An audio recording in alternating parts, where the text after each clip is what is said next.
Hey guys, Coach Rick here, back with another installment of Coach's Corner. I think this is number six, five, six. I don't know.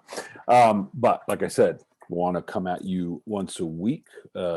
Wednesday nights seems to be the night to record Coach's Corner because I just finished my Zoom class from 6:30 to 9:30. Um, so since I'm here at the setup in the corner, why not, right? Um, so how we doing with giving our gift? Are you out there helping, doing your part to save the planet? That's how you do it, by giving your gift. Are you being a great audience member? Are you being a great class member? Why aren't you in class if you're not? Anyway, I mentioned a quote, and I did a horrible job at paraphrasing it. And earlier this week, one of my students found it in this book, My Life in Art by Stanislavski. And the quote is on page 569. So, that's almost the very end of the book. It's like this, almost one of the last pages.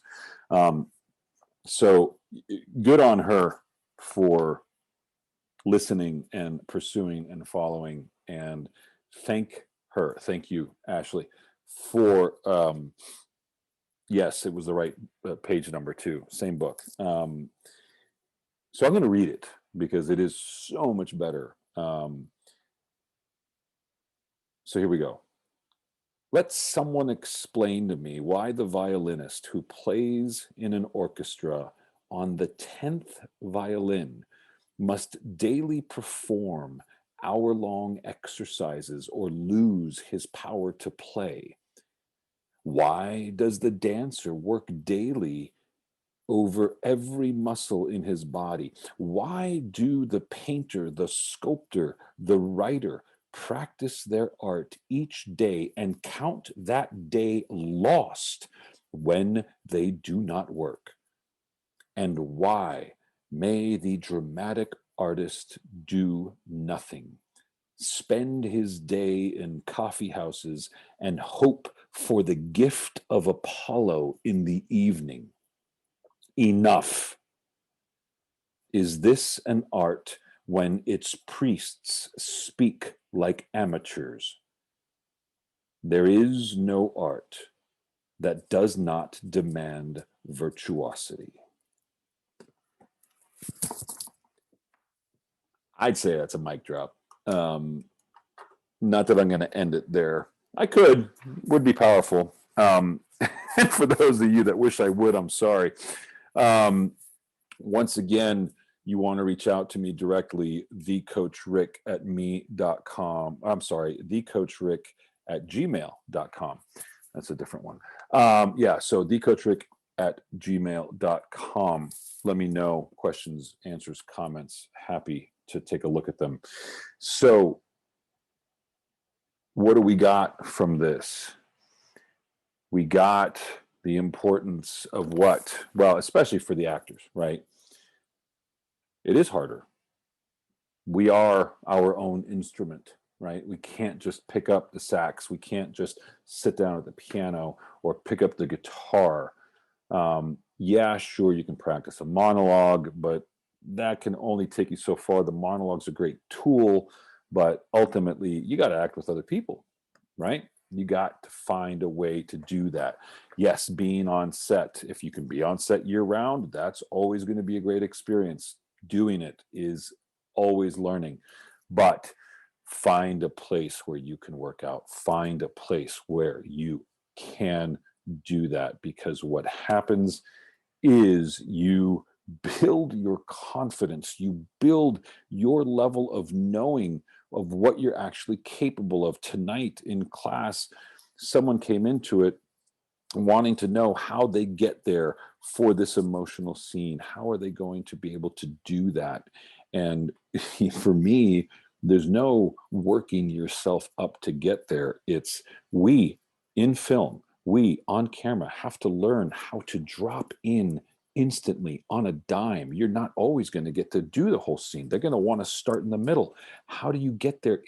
You can drop in a moment. And then what we discovered was finding those keys, those little triggers that once you hit it and once you find it, she was saying a line of, my heart was broken and I know yours was too.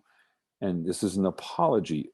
Her heart was broken because they lost their children.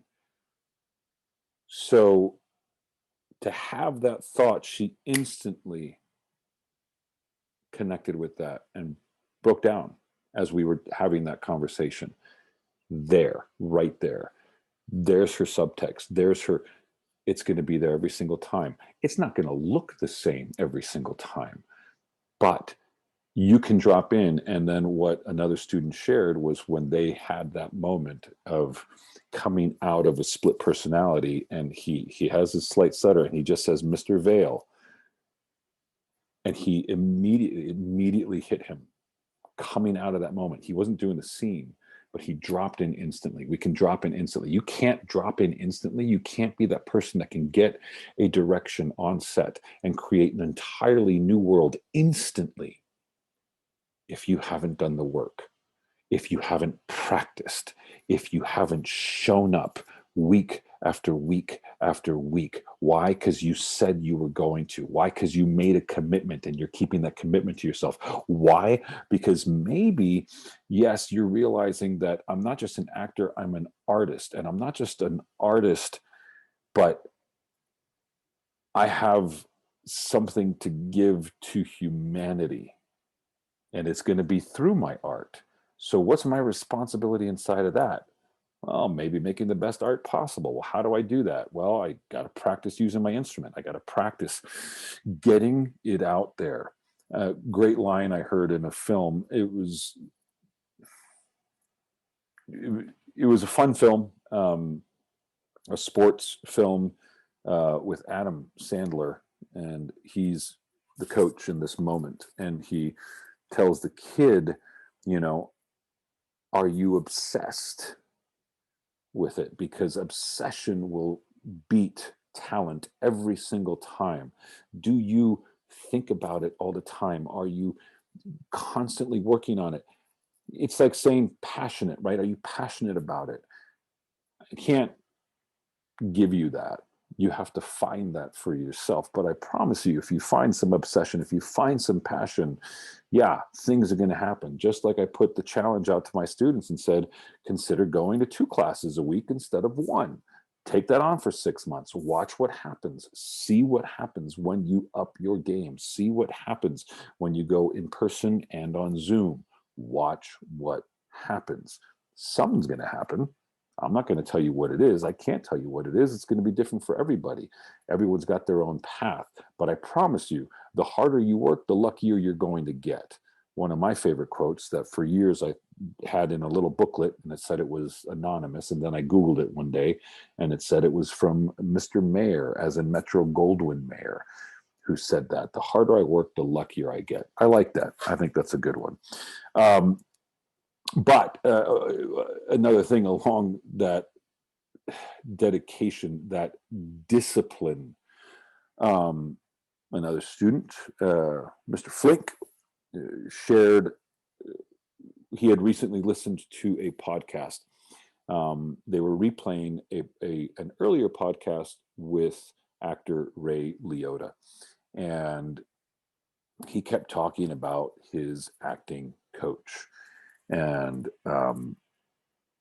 they asked, basically, well, what is it about this guy? He says, most acting classes come at you from, you don't know, and I'm going to show you how. And I've always told my students, you have it all inside you already. I am here to help you find your authentic voice, which is the most powerful thing you can have and do and be on camera. And if that's your foundation, you're going to do just fine. And he talked about how he did a film, went back to his coach, got another film, Then he'd go back to his coach. Got another film, go back to his coach. He'd keep going back. Ray Liotta, may you rest in peace, sir. Maybe there's a reason why he got to where he got, because maybe he kept doing the work. You're never going to arrive and be it there. There's always going to be more. How do you know? You're still breathing. There's always another level to get to. There's always a deeper level of understanding. There's always, and that's the beauty of what we do as artists. We just have a life of growth in giving our gift. So the more discipline you exercise, the better, stronger, more confident, color it with any word you want. The stronger you are, the more confident you are, the easier it is for you to flow, the easier it is for you to drop in instantly, to be present instantly, to not need a whole scene, to not even need a whole line, but one word can get you there. It's absolutely possible. I know from my own experience, and I know from watching my students do it. So you guys are awesome. Much love to you. I appreciate you. Thank you for listening. Thank you for supporting Around the Reel. God bless, and we'll see you next week on Coach's Corner.